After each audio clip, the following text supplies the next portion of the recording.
Hello and welcome back, survivors and divers. We are back on Helldivers 2 at Malevelon Creek, but this is a news episode, so the footage is pre-recorded and I will not be talking about the game itself, but some news that has dropped recently. After that, I will also be talking about some changes that will be happening with my channel. Without further ado, let's start with the news from Super Earth High Command. So they've recently released a big update for Helldivers. There's going to be some balance changes, general fixes and stability improvements, as well as a level cap increase. Starting off with some gameplay changes, they are adding in blizzards and sandstorms for environmental dangers. I haven't seen either of these yet, however I am very excited to see what that will bring and what it'll look like. Next up, like I said, they are doing a level cap increase, and my god are they increasing that level cap. Currently it is 50. I'm not even level 50 yet, guys. I'm only level 45, but a lot of people have been saying, oh, I'm level 50, what now? Well, what now is, now you can go to level 150, so start grinding. Next up is going to be some balancing things for the missions. The retrieve essential personnel, the spawn locations for enemies have moved. They are pushing them farther away to make it a little bit easier. Also, on higher difficulty, they are going to require fewer civilians saved. While, yes, these were doable, they were, to say the least, unfun for a lot of people. Definitely not my favorite kind of mission, but it should be a little more handleable now. The other mission that is going to be receiving some changes is the Destroy Command Bunkers mission. More locations are going to be added in, and they are going to start appearing on difficulty 5 and up. They deemed these missions a little too easy to do, so they are going to be adding in more things to make it harder, as well as, more fun for a lot of people. Another thing that is changing is the Helldivers themselves. Their armor is going to protect a little bit better, at least the heavy and medium armor. Heavy armor, you're going to be receiving an additional 10% less damage taken, while medium armor is going to be a 5% damage reduction. Light armor and fortified commando armor are currently going to remain unchanged. Now, on the weapon front, there is going to be a lot of stratagem, support, weapons, primary weapons, a ton of changes to these. We're going to just start from the beginning of their list. The Arc Thrower is getting a charge inconsistency change there, so unfortunately the Arc Thrower took weird times to charge. Now it is going to be a 1-second charge every single time. It's also going to have reduced distance from 50 meters down to 35, and it's increasing its stagger. Now, the decrease in distance does sound like a nerf. However, if you read the description of the Arc Thrower, it is supposed to be a short-range weapon. And currently, in short range, it really honestly sucks. So the fact of the matter is I think this is going to be a good change for it, just simply due to the fact that it's supposed to be a short-range weapon. The next thing that is getting a change is the Guard Dog is going to be getting a full rearm from the supply boxes. The Liberator Penetrator now is going to have a full auto mode. The Anti-Material Rifle is damage increased by 30%. I am super happy about that particular change because the Anti-Material Rifle is one of my personal favorite weapons, and I feel like it definitely has been underperforming a little bit. The Breaker Incendiary's damage per bullet is being increased. Fire damage in general is being increased 50% per tick, which honestly is terrifying to me because I honestly can hardly get the fire out in time before it kills me already, so fire's probably going to be my worst enemy. The Dominator's damage is being increased from 200 to 300, and its stagger is being increased. The Diligence Counter Sniper is getting armor penetration increased to medium. I feel like that shouldn't have been needed to be a change because I feel like a Counter Sniper should have that already. Now On to the first change that I'm really honestly sad about is the Slugger. So the Slugger, I guess, was overperforming, which I can definitely see. So they have reduced the damage from 280 to 250, reduced its stagger, and its demolition force. The Slugger, Liberator, Concussive, and Senator all have their tags fixed in the menus. The Recoilless Rifle and the Spear both are now going to receive one more ammo from supply boxes.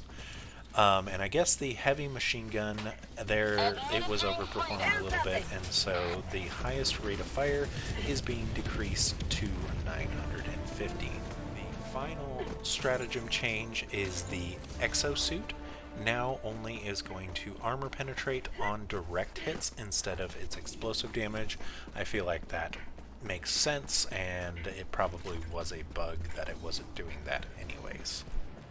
Now onto some enemy changes. Charger's normal melee attacks are going to deal less damage to the Exosuit, and hallelujah for this one, the Spewers, both the Nursing and Bile Spewers, are going to deal less damage with their puke.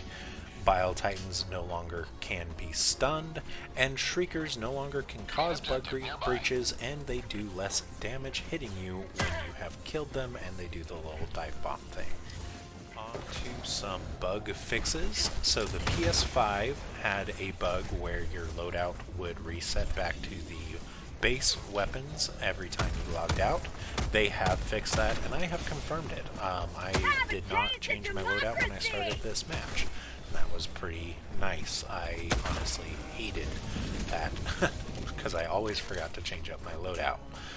Enemies will now target unmanned exosuits, and exosuits no longer can fire weapons while the map is opened. I didn't actually realize that was a bug, I thought it was a feature.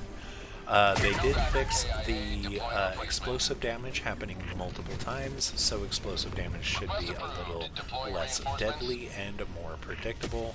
And finally, the Devastator spawning, they had a thing that would cause it to spawn more of a type of Devastator, and apparently that wasn't working. I don't fully understand what that is, but apparently we'll be seeing more Devastators on some maps.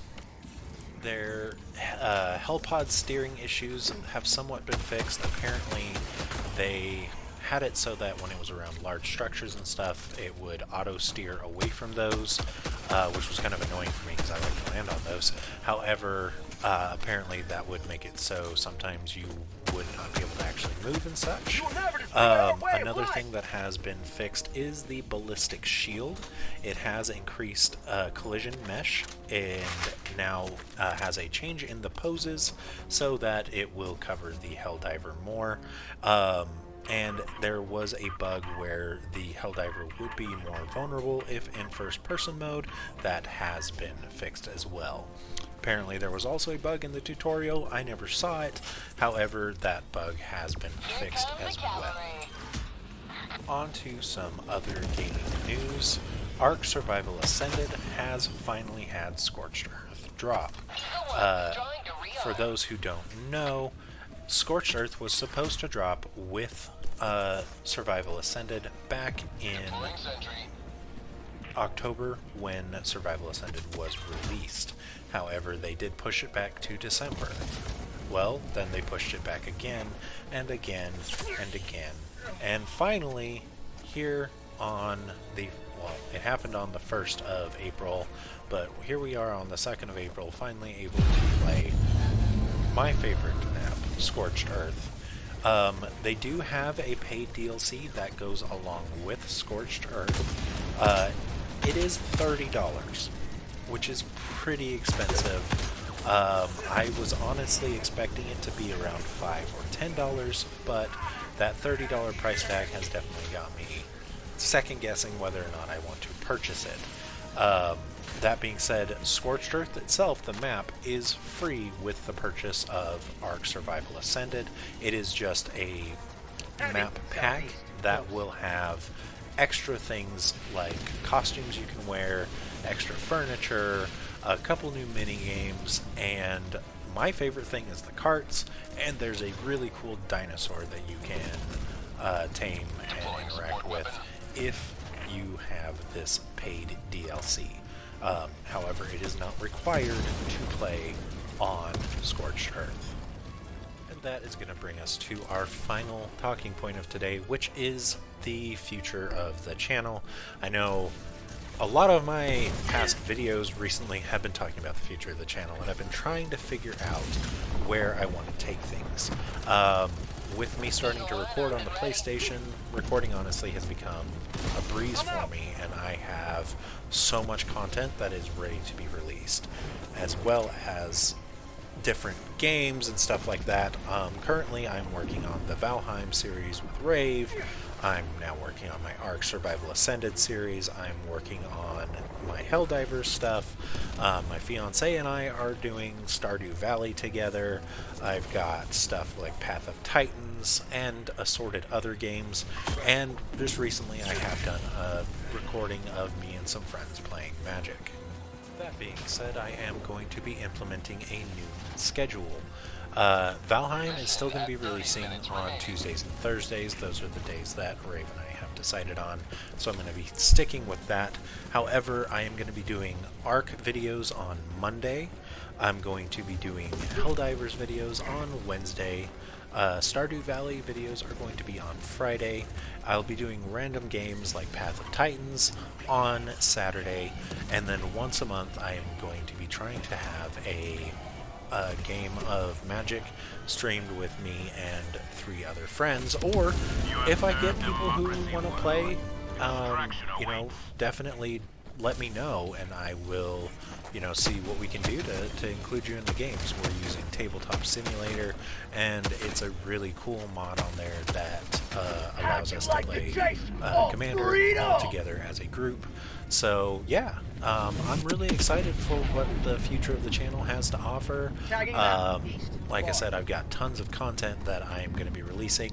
Starting out, due to Ark Survival Ascended Scorched Earth's new release, I will be releasing alongside other videos of the day. However, I will be slowly backing that off to the once a week for Ark. That being said, I will be doing some other games on Saturdays. Right now I have Path of Titans that's going to be releasing outwards. However, if you do want to see anything in particular, please let me know, and I will add that to my roster so that I can, you know, give my fans what they like to see. I like a variety of types of games. I won't play a racing game. Sorry guys, I don't do racing games. But basically every other type of game I do enjoy playing, so I will absolutely try to add them into my roster. For anyone who doesn't know, I have also started doing shorts, so you'll want to check those out. They've been pretty popular. I've been pretty happy with how they have gone. On top of that, I am going to also try to do more of these types of things where I will be doing news closer to as it releases. But yeah, that being said, I believe that's going to pull us to the end of this episode. If you did enjoy this episode, please slap a like, comment, subscribe, and until next time, as always, keep on surviving.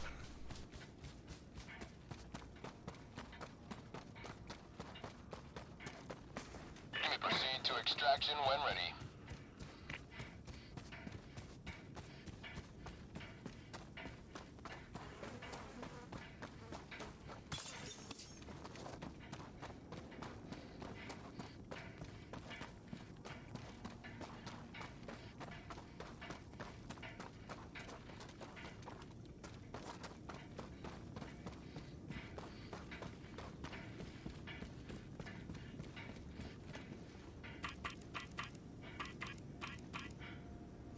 Extraction shuttle inbound.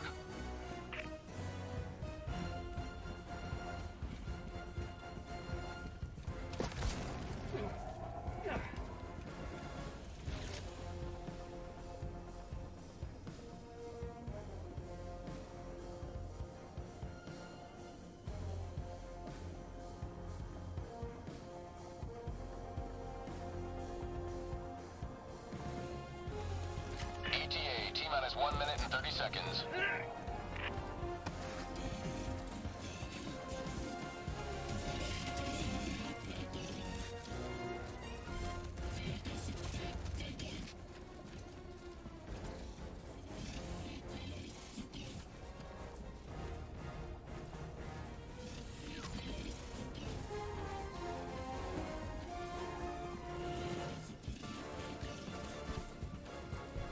ETA T-minus 1 minute.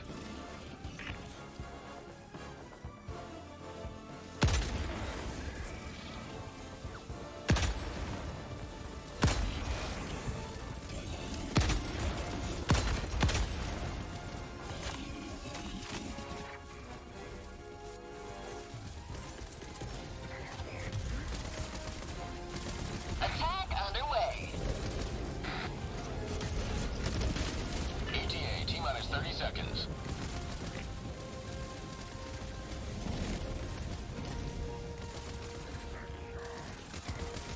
ETA T-minus 20 seconds.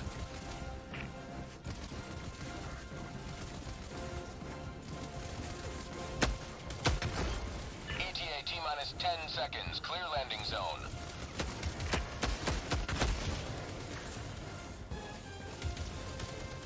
That's called democracy! Pelican 1 approaching pickup.